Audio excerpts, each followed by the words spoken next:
It's looking more likely than ever that Russian President Vladimir Putin will visit North Korea for the first time in nearly a quarter of a century, while we're also seeing renewed evidence of arms trade between the two sides.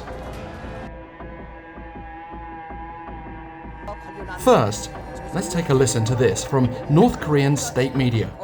조선민주주의인민공화국 정부는 푸틴 대통령 동지의 우리나라 방문을 열렬히 환영하며 조선인민의 가장 친근한 보스를 최상 최대의 성심을 다하여 맞이할 준비가 되어 있다.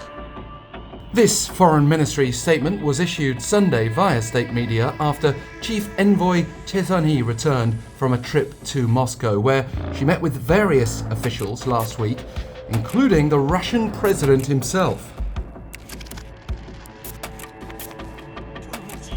The North claims that Putin expressed his willingness to visit Pyongyang at an early date, as well as his deep gratitude for North Korean leader Kim-Jong-un's invitation to visit at a convenient time, referring to their summit last year. And the expectation that Putin will indeed travel to North Korea soon is supported by comments from a Kremlin spokesperson who said last Friday that the visit to the North was being discussed between the two sides through diplomatic channels. Such a visit would be hugely significant at a time when North Korea and Russia are already seeking to strengthen military cooperation. The North's allegedly been supplying Russia with arms for use in its war against Ukraine in exchange for Russia's technical assistance for Pyongyang's space and weapons modernization programs. Indeed, a Voice of America report over the weekend cited satellite imagery when pointing to the arrival of a 100-meter-long ship at North Korea's Najin port, which the United States has already designated as a site for arms trading between the North and Russia. The report added that a large container vessel such as this has been arriving there every 3 days this year so far, potentially to carry North Korean weapons to Russia before they're then moved on to Ukraine for Moscow's war effort there.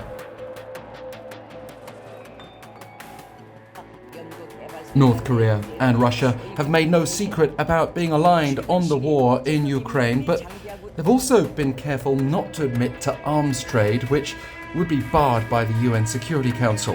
What the North's Foreign Ministry did add was that both sides have recognized how friendly and cooperative relations between their independent sovereign states serve as a powerful strategic fortress.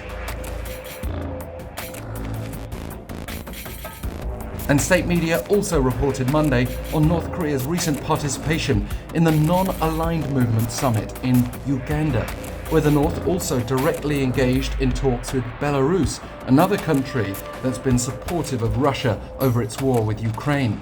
And as the Non-Aligned Movement engages 120 countries that aren't aligned with any major power bloc, the summit may have brought Pyongyang closer to many more possible partners.